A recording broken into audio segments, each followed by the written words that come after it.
السلام علیکم ورحمۃ اللہ۔ محرم الحرام کا مہینہ ہے اور ہر طرف اہل بیت اور کربلا کا ذکر ہو رہا ہے۔ میں بھی آج کربلا کا ذکر کروں گا لیکن اہل بیت کا ذکر نہیں کروں گا۔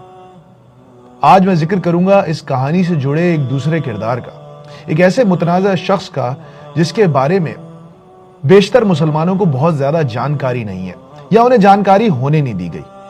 لیٹس ٹاک اباؤٹ یزید۔ یزید کو لے کر 5 مختلف آراء پائی جاتی ہیں۔ ایک گروپ ہے جو کہتا ہے کہ یزید زندیق اور کافر تھا۔ دوسرا گروپ ہے کہ وہ کافر تو نہیں تھا لیکن اس پر اللہ کی لعنت کرنی چاہیے، اس پر لعنت بھیجنی چاہیے۔ تیسرا گروپ ہے وہ کہتے ہیں کہ چونکہ وہ کلمہ گو تھا اس لیے اس پر لعنت نہیں کرنی چاہیے لیکن اس پر سخت تنقید کا مستحق ہے یزید۔ ایک چوتھا گروپ ہے جو کہتا ہے کہ بھائی دیکھیں جو بھی تھا، جو ہونا تھا ہو گیا، ہمیں اس معاملے میں خاموشی رکھنا بہتر ہے۔ اور ایک 5واں گروہ ہے جو یزید کو کسی بہت جلیل القدر شخصیت کے طور پہ سامنے رکھتا ہے۔ سب سے پہلے تو ایک بات سمجھنی پڑے گی کہ یزید صحابی نہیں تھا۔ یزید ایک صحابی حضرت امیر معاویہ رضی اللہ تعالی عنہ کا بیٹا تھا، تو لہٰذا یزید کے اوپر اس طرح کا کوئی پریولیج حاصل نہیں ہے اس کو جو صحابہ کرام کو حاصل تھی۔ اب let's talk about the legacy of Yazid. ہم یزید کے بارے میں اتنا کم جانتے ہیں کہ زیادہ تر لوگوں کو یہ بھی نہیں پتا کہ کربلا وہ واحد سانحہ نہیں تھا جو یزید کے 3 سالہ دور میں ہوا۔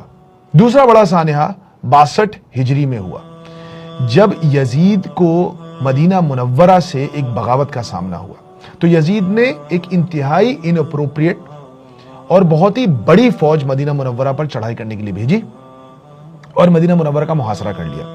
اور وہاں جس جرنیل کو اس نے بھیجا اس کو اس نے واضح ہدایات دی۔ اس جرنیل کا نام مسلم بن عقبہ تھا اور یزید نے اس کو کہا کہ جاؤ پہلے ان کو دعوت دینا، وہ بات مان لیں تو ٹھیک ہے ورنہ ان سے لڑائی کرنا، اور جب تم ان پر قابو پالو تو 3 دن تک مدینہ کو مباح کر دینا۔ اب مباح کیا ہے آپ شاید سوچ رہے ہوں گے۔ مباح کو عام اصطلاح میں یہ سمجھیے جیسے لائسنس ٹو کل کہا جاتا ہے، تو مباح لائسنس ٹو کل انٹو 10، یعنی کہ it is not just licence to kill, it is licence to loot, it is license to plunder, it is license to rape, it is license to burn۔ صرف 3 دن کے عرصے میں 11,000 لوگوں کا قتل رپورٹ ہوا ہے تاریخ ابن کثیر میں، جس میں سے بیشتر صحابہ اور ان کے گھر والے تھے۔ اس واقعے کے 1 سال چند مہینوں کے بعد کہا جاتا ہے تقریباً 1000 مدینہ منورہ کی 1000 لڑکیوں کو بغیر خاوند کے اولادیں ہوئیں۔ اسلام کی تاریخ کا بدترین سانحہ ہے یہ بھی، لیکن اس بارے میں نہ آپ کو بتایا گیا نہ ہم نے جاننے کی کوشش کی۔ تیسرا بڑا واقعہ ہے بیت اللہ پر حملے کا۔ یزید کو حضرت حسین علیہ السلام کی طرح حضرت ابن زبیر نے بھی اپنا خلیفہ تسلیم نہیں کیا تھا اور انہوں نے مکہ مکرمہ میں اپنی ایک ریاست قائم کر لی تھی۔ اب اس ریاست کو کچلنے کے لیے بھی یزید نے اب اپنی بادشاہت کے 3 سال وہاں پہ بھی لشکر بھیجا، اور اس کے بعد وہاں جو ہوا وہ تاریخ میں محفوظ ہے۔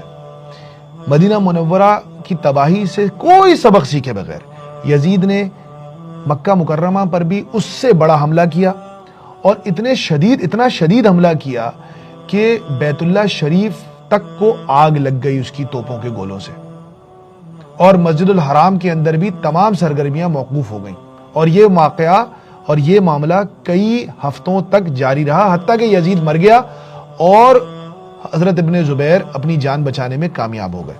اب جو یزید کے اپولوجسٹ ہیں وہ یزید کے حق میں کوئی 2-3 چیزیں بیان کرتے ہیں۔ ایک تو یہ کہ اس کو پتہ نہیں تھا کہ کربلا میں یہ ہو گیا۔ دوسرا یہ کہ وہ ایک حدیث ہے کہ جس فوج نے سب سے پہلے قسطنطنیہ پر حملہ کیا اس کے سارے لوگوں کی مغفرت ہو گئی۔